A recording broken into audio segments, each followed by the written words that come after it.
Oh, hello again. This is structural analysis and design made fun and easy.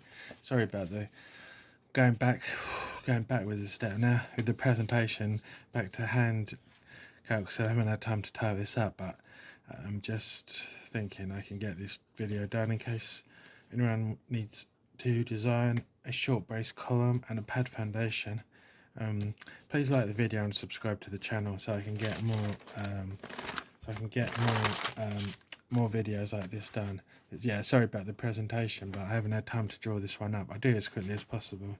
So basically in this question, we got the question says that we got a short brace square reinforced column is required to resist an unfactored dead load of 400 kilonewtons, inclusive of self-weight of the column, and an unfactored live load of 300 kilonewtons at the top level of its square pad foundations. The pad foundations is of 2 by 2 meters. The pad foundations is of 2 by 2 meters, plan dimension, and 400 meter thick. Cover to the bottom steel in the foundation is 50 millimeters. So there's a little diagram, as you just saw a minute ago, of the question. So we got basically a square pad foundation. That's important because it means it's symmetrical. Square 2 meters by 2 meters wide by 2 meters long. The concrete column. Now here's the catch, and here's the little thing I noticed about the question. It doesn't say what B and D of the column are. It just says short and reinforced. So we don't know what B is. We don't know what D is. It says the unfactored dead load is 400 kilonewtons, including the self-weight, and the unfactored live load is 300 kilonewtons, including... Oh, of course, it doesn't actually say where the live load is. Maybe it's a floor load or column load. It doesn't say when these loads are coming from. It just says dead load 400 kilonewtons, including the self-weight, unfactored. Live load 300 kilonewtons. And then the pad foundation is 2 meters by 2 meters and 400 thick. As you can see, I can just draw a section through the column, square, but don't know what D is, don't know what M is. And so part 1 of the question says, determine whether 4 numbers of T20 bars are sufficient to withstand the design actual compression load in the column at the ultimate limit state. So this gives you 5 marks. So basically, so what would we do first? The first thing to do is to work out the ultimate loads, because for the design of this concrete column, we're going to use ultimate loads. So we know from BS 8110 that the gamma D is 1.4 and the gamma L is 1.6. That's a live load safety factor 1.6, dead load 1.4. So to find the ultimate column load, we need to do 1.4 times 400. So 1.4 times 400 is 1 times 400 plus 0.4 times 400. I can't be bothered to do with these with the calculator anymore. I just work them out by hand because I find using the calculator just gets in the way of the work. So it's easy because 0.4 times 400 is just 4 over 10 times 400. So 4 times 400 divided by 10, 4 times 400, 1600, obviously, divided by 10, that's 160. 1 times 400 is 400, so it's 560. So to me personally as well, I think that people should be able to do these things without calculators, and you don't need a calculator to work this out, 1.4 times 400 and 1.6 times 300. It's just too easy that people should be able to do it without that. Calculators or computers and all this iPad crap, but you don't need an iPad to work out what these designs. I think like some people over rely on this technology crap, just paying all this money to Apple for an iPad just so you can work out simple stuff. It's just ridiculous. So 1.6 times 300, that equals 1 times 300 plus 0.6 times 300. Again, 0.6 times 300 is just 6 over 10 times 300. So 6 times 300 is 1800 divided by 10 is 180. So 180 plus 300, 480. So 560 plus 480 is 1040. So the ultimate axial load on the column is 1040. So that was, to get started, that's very simple. We got 5 marks, so I reckon you get 1 mark maybe for getting the load right. Maybe 1 or 2 marks for getting the load right. So I'm sorry about the presentation of this because it's a bit scruffy, but I just had time to write it up. So I've just drawn a diagram. It says it's a short brace column. So again, as per the diagram here, we don't know the length. We don't know the length of the column, effective length of the column, but it's short and it's braced. So basically that means that if it's short and it's braced, that means that the column is going to fail in direct compression. It's just the load on the column is concentric, and so you see in here, if we had a slender column, you can get moments due to deflection, induced due to deflection, but I'll do that in another video. This one's just a short brace column, so there's no eccentric moment and there's no applied moment already at the column, so it's symmetrically loaded. And so as we noticed already, the column size is unknown, but we can just say that we know it's going to fail in axial compression and pure axial stress failure only.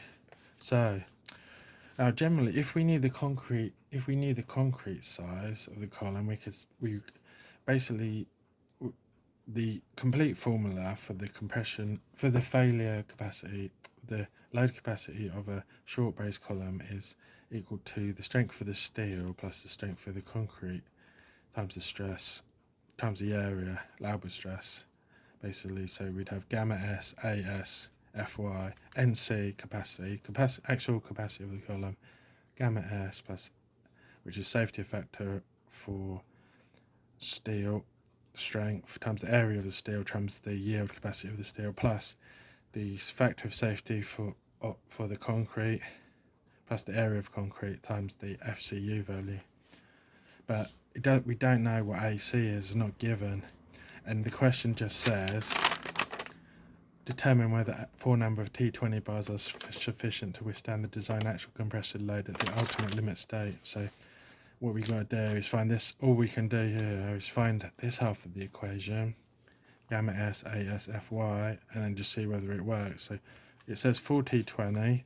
So doing this, you should usually have tables for the bars. The area T20 is pi r squared. So r is 20 over 2, which is 10. So pi r squared, the area of 1 bar is 3.412 times 10 squared, 314.2 millimeters squared. We got 4 T20. That's 4 times 300. Again, you don't need the calculator to work this out. Just do 4 times 300, that's 1200. 4 times 10, 40. 4 times 4.2, 16.8. Add those together, 12,1256.8 millimeters squared. So the actual capacity of the steel in the column is equal to 0.95 times 460 times 1256.8, which is the area of the steel, and that's equal to 549. Okay, I did need a calculator for this one. I couldn't do that. It was just easier. There's 459,221.6 newtons, and that is 549.22 kilonewtons. So basically, we know that the load was calculated as 1040. The steel capacity alone is 449.22. So the answer is no. The steel on its own, 4020, won't provide the resistance to the ultimate load, so the column would fail based on that steel only. It doesn't say what the area of the column is, so not sure what they were expecting, but based on the steel alone, it's going to fail. So usually the area of concrete will be the area of the column. Say if it was 300 by 300, for example, then it would be 300 by 300 minus 1256.8. So that's like 900,000 minus 1256, but we're not given that, so just got to say it doesn't work. So the next part of the question is check that the pressure is beneath the check that the pressure beneath the foundation is within the safe bearing pressure of 200 kilonewtons per meter. Oh yeah, sorry. Just saying that question one was worth 5 marks. 5 times 1.8, because I worked out it was 1.8 minutes per mark.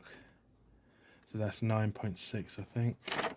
About 10 minutes, or 9 minutes to do that question. So that you should be able to do that easily within 9 minutes. Part B of the question. Check that the pressure beneath the foundation is within the safe bearing pressure of 200 kilonewtons per meter squared. For the bearing pressure, we use the characteristic loads. So the NC is 700 because it was 400 plus 300, including the self-weight. The area of the base is 2 times 2, which is 4. The bearing pressure under the base is the load, characteristic divided by the area. So the bearing pressure, characteristic, is equal to 700 over 4 equals 175. Just double check.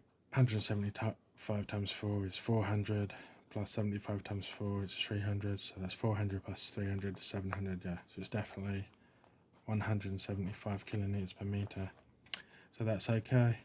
It is not stated that there is any applied moment to the base, nor any eccentricity of the load. So that means you've got 175, it's concentric. That's less than 200 kilonewtons, so the column's okay.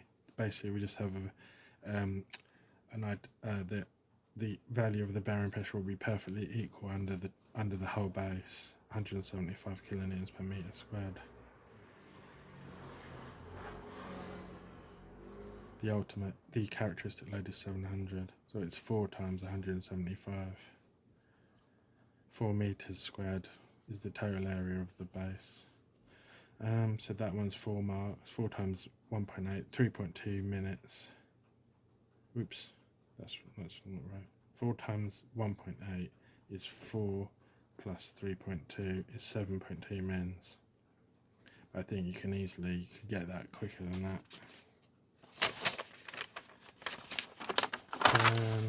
So the next part of the question, it says determine the spacing of the T20 bars to resist the bending moments in the base, and that's 8 marks.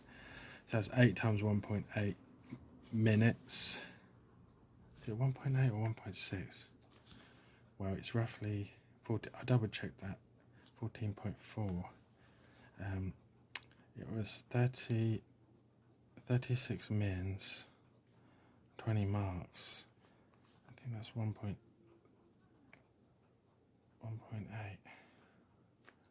So it says use the ultimate loads for design. Oh yeah, so we got it. Determine the spacing of the 220 bars to resist the bending moments in the base. So we use the ultimate loads for the design. So the ultimate load was 1040. Under the characteristic load, the bearing pressure characteristic is 175. So to get the ultimate bearing pressure for the design of the concrete, it's 175 times 1040 over 700 is equal to 175 times 1.486. It's 260 kilonewtons. That should be meters squared. That's the ultimate pressure on the base. So, but what I was told to do when I started doing structural engineering analysis was you're supposed to invert the base, treat it like it's a tabletop, and then you've got the column in the middle that's the support. So the visualization that I've drawn here is to invert the base and apply the BP as if the base was a slab. So you're just going to have 2 meters wide by 2 meters long, and it's going to have the load of 1040. So that means it's the same as if it had a UDL of 260 kilonewtons per meter squared on the top of it. So that means that if you just take a section along the base upside down, so it's the same as a beam or a slab with 260 kilonewtons per meter squared per meter wide. It's 4 meters wide, and the depth is 400. So we could say four beams of 1,000 wide times 400 deep. So basically you get, what you're going to have is a UDL across the top, across the whole length. So that gives you a bending moment like a triangle basically, because it's going to break its back over the support. So at the bottom of the base will be in tension and the top of the base will be in compression. What you can also do then is, for the calculation of the moment, we need to know what the maximum moment is. That's going to be above the column, which is basically the support. We can use an effect, like I've done in the other videos about structural analysis. When you've got UDLs, you can use equivalent point loads. So the W equivalent point load for this, on this side, will be 2 meters, because it's 4 meters wide altogether. So 2 meters over 4 meters over 2 will give you 2 meters.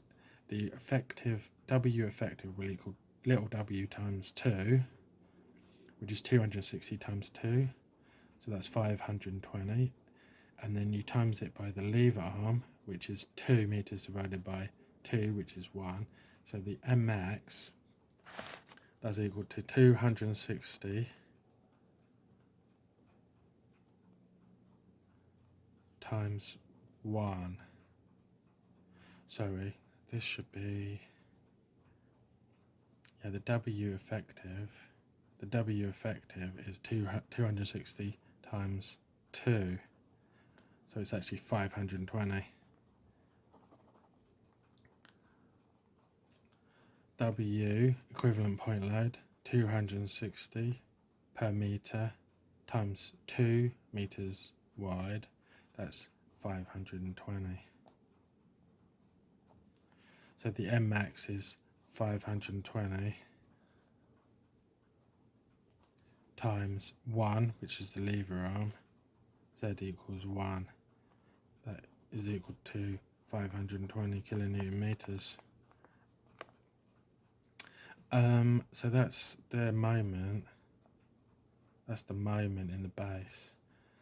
So now what we got to do is design the base, which I always design the base as per a slab. So turn it back the correct way.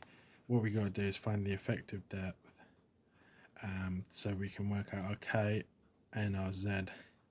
So in direction 1, let's say it doesn't matter, but in one direction, let's say the X direction, the cover is 50, so D1 is equal to the depth of the section, 400 minus C, which is 50, minus the diameter of the bottom bar divided by 2. So it's T20 bars on the bottom, so the diameter of the bottom bar divided by 2 is equal to 10. That means that the effective depth is 400 minus 50, which is the cover, minus 10. So it's 340 in that direction.